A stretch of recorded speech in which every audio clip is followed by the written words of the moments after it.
Hindi motivational कहानी बूढ़े गिद्ध की सलाह। दोस्तों नमस्कार, आप सभी का स्वागत है। आज हम ऐसी मोटिवेशनल कहानी सुनते हैं, यह सुनकर आपको नई प्रेरणा मिलेगी। तो चलिए सुनते हैं। एक बार एक गिद्धों का झुंड उड़ते उड़ते एक टापू पर जा पहुंचा। वह टापू समुद्र के बीचों बीच स्थित था। वहाँ ढेर सारी मछलियाँ, मेंढक और समुद्री जीव थे। इस प्रकार गिद्धों को वहाँ खाने पीने को कोई कमी नहीं थी। सबसे अच्छी बात ये थी कि वहाँ गिद्धों का शिकार करने वाला कोई जंगली जानवर नहीं था। गिद्ध वहाँ बहुत खुश थे। इतना आराम का जीवन उन्होंने पहले देखा नहीं था। उस झुंड में अधिकांश गिद्ध युवा थे। वे सोचने लगे कि अब जीवन भर इसी टापू पर रहना है, यहाँ से कहीं नहीं जाना, क्योंकि इतना आरामदायक जीवन कहीं नहीं मिलेगा। लेकिन उन सब के बीच में एक बूढ़ा गिद्ध भी था। वह जब युवा गिद्धों को देखता तो चिंता में पड़ जाता। वह सोचता कि यहाँ के आरामदायक जीवन का इन युवा गिद्धों पर क्या असर पड़ेगा। क्या ये वास्तविक जीवन का अर्थ समझ पाएंगे? यहाँ इनके सामने किसी प्रकार की चुनौती नहीं है। ऐसे में जब कभी मुसीबत इनके सामने आ गई तो ये कैसे उसका मुकाबला करेंगे? बहुत सोचने के बाद एक दिन बूढ़े गिद्ध ने सभी गिद्धों की सभा बुलाई। अपनी चिंता जताते हुए वह सबसे बोला, इस टापू में रहते हुए हमें बहुत दिन हो गए हैं।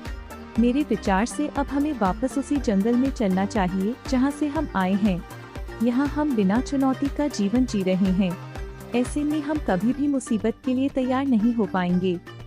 युवा गिद्धों ने उसकी बात सुनकर भी अनसुनी कर दी। उन्हें लगा कि बढ़ती उम्र के असर से बूढ़ा गिद्ध सठिया गया है, इसलिए ऐसी बेकार की बातें कर रहा है। उन्होंने टापू की आराम की जिंदगी छोड़कर जाने से मना कर दिया। बूढ़े गिद्ध ने उन्हें समझाने की कोशिश की, तुम सब ध्यान नहीं दे रहे कि आराम के आदी हो जाने के कारण तुम लोग उन्ना तक भूल चुके हो। ऐसे में मुसीबत आई तो क्या करोगे? मेरी बात मानो, मेरे साथ चलो। लेकिन किसी ने बूढ़े गिद्ध की बात नहीं मानी। बूढ़ा गिद्ध अकेला ही वहाँ से चला गया। कुछ महीने बीते। एक दिन बूढ़े गिद्ध ने टापू पर गए गिद्धों की खोज खबर लेने की सोची और उड़ता उड़ता उस टापू पर पहुंचा। टापू पर जाकर उसने देखा कि वहाँ का नजारा बदला हुआ था। जहाँ देखो वहाँ गिद्धों की लाशें पड़ी थी। कई गिद्ध लहूलुहान और घायल पड़े हुए थे। हैरान बूढ़े गिद्ध ने एक घायल गिद्ध से पूछा, ये क्या हो गया? तुम लोगों की ये हालात कैसे हुई? घायल गिद्ध ने बताया, आपके जाने के बाद हम इस टापू पर बड़े मजे की जिंदगी जी रहे थे। लेकिन एक दिन एक जहाज यहाँ आया। उस जहाज से यहाँ चीते छोड़ दिए गए। शुरू में तो उन चीतों ने हमें कुछ नहीं किया, लेकिन कुछ दिनों बाद जब उन्हें आभास हुआ कि हम उड़ना भूल चुके हैं, हमारे पंजे और नाखून इतने कमजोर पड़ गए हैं कि हम तो किसी पर हमला भी नहीं कर सकते और न ही अपना बचाव कर सकते हैं, तो उन्होंने हमें एक एक कर मारकर खाना शुरू कर दिया। उनके ही कारण हमारा ये हाल है। शायद आपकी बात न मानने का ये फल हमें मिला है।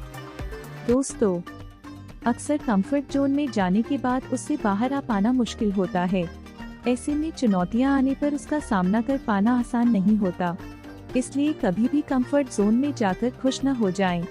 खुद को हमेशा चुनौती देते रहें और मुसीबत के लिए तैयार रहें। जब तक आप चुनौती का सामना करते रहेंगे, आगे बढ़ते रहेंगे।